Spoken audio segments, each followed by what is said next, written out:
Cerita Tragedi Trisakti 1998. Jakarta, tanggal 12 Mei tahun 1998. Hari itu, udara kampus Universitas Trisakti dipenuhi semangat mahasiswa yang menuntut perubahan. Krisis moneter melanda negeri, harga-harga melambung, rakyat menderita, dan kepercayaan kepada pemerintahan Orde Baru makin runtuh. Mahasiswa Trisakti, bersama kampus-kampus lain di Indonesia, bertekad turun ke jalan.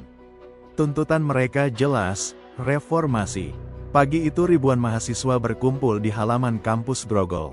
Mereka menyanyikan lagu perjuangan, mengangkat spanduk bertuliskan, "Turunkan Soeharto," dan "Hidup Mahasiswa." Meski semangat membara, mereka berusaha tetap damai. Namun di luar pagar kampus, barisan aparat keamanan sudah menunggu dengan senjata lengkap. Sekitar pukul 17 sore, ketika mahasiswa mulai kembali ke dalam kampus, tiba-tiba suara tembakan pecah. Dor, dor, dor, kepanikan menyelimuti. Mahasiswa berlarian, berteriak, bersembunyi di balik gedung-gedung kampus. Asap gas air mata bercampur dengan suara peluru yang memantul di tembok. Hari itu, 4 mahasiswa gugur tertembak peluru tajam. Elang Mulia Lesmana, Heri Hertanto, Hafidin Royan, Hendriawan Si. Mereka dikenal sebagai mahasiswa cerdas, penuh cita-cita, dan punya hati untuk bangsa. Namun nyawa mereka terhenti di usia muda, di tanah kampus yang seharusnya jadi tempat menimba ilmu, bukan ladang darah. Kabar kematian mereka menyebar cepat ke seluruh Indonesia. Malam itu, Jakarta terbakar oleh amarah rakyat. Ribuan orang turun ke jalan, menyalakan lilin, menangis, dan bersumpah untuk melanjutkan perjuangan mereka. Tragedi Trisakti menjadi titik balik sejarah. Dari darah mahasiswa yang tumpah, lahir keberanian baru. Seminggu kemudian, tuntutan rakyat tak terbendung lagi. Pada tanggal 21 Mei tahun 1998, Presiden Soeharto akhirnya mengundurkan diri setelah 32 tahun berkuasa.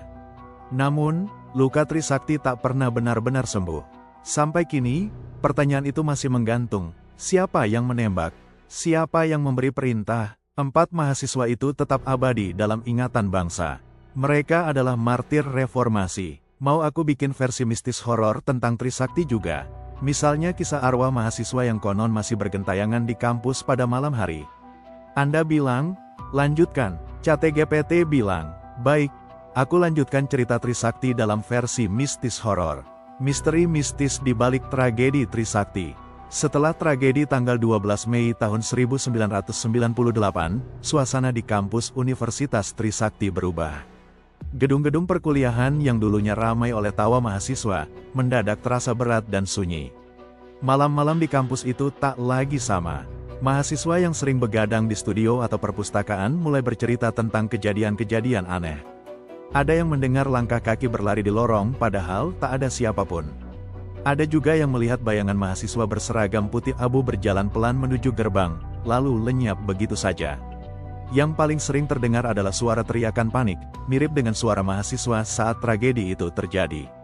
Suara itu biasanya muncul menjelang tengah malam, dari arah lapangan tempat ribuan mahasiswa dulu berkumpul. Seorang satpam kampus pernah bersumpah ia melihat 4 sosok berjalan beriringan di halaman. Wajah mereka pucat, kemeja putih mereka masih berlumur darah. Mereka berjalan pelan, lalu berhenti di bawah tiang bendera. Sosok itu kemudian menatap satpam tersebut dengan tatapan kosong, sebelum hilang ditiup angin malam. Sejak kejadian itu, satpam tersebut tidak pernah berani lagi berjaga sendirian. Beberapa mahasiswa lain juga mengaku, saat melewati tangga gedung lama di malam hari, mereka mencium bau anyir darah. Bahkan ada yang merasa pundaknya ditepuk, lalu mendengar suara berbisik lirih. Jangan lupakan kami, teruskan perjuangan. Konon, arwah 4 mahasiswa Trisakti masih bergentayangan, bukan untuk menakuti, tapi untuk mengingatkan bahwa pengorbanan mereka belum benar-benar terjawab. Mereka seakan menuntut keadilan yang sampai sekarang masih terabaikan. Dan setiap tanggal 12 Mei lilin-lilin yang dipasang mahasiswa di depan kampus katanya selalu bergetar meski tak ada angin. Beberapa orang percaya, itu adalah tanda bahwa roh mereka hadir, ikut menjaga, sekaligus menuntut janji, agar bangsa ini tidak lupa, dan agar reformasi yang mereka perjuangkan tidak sia-sia.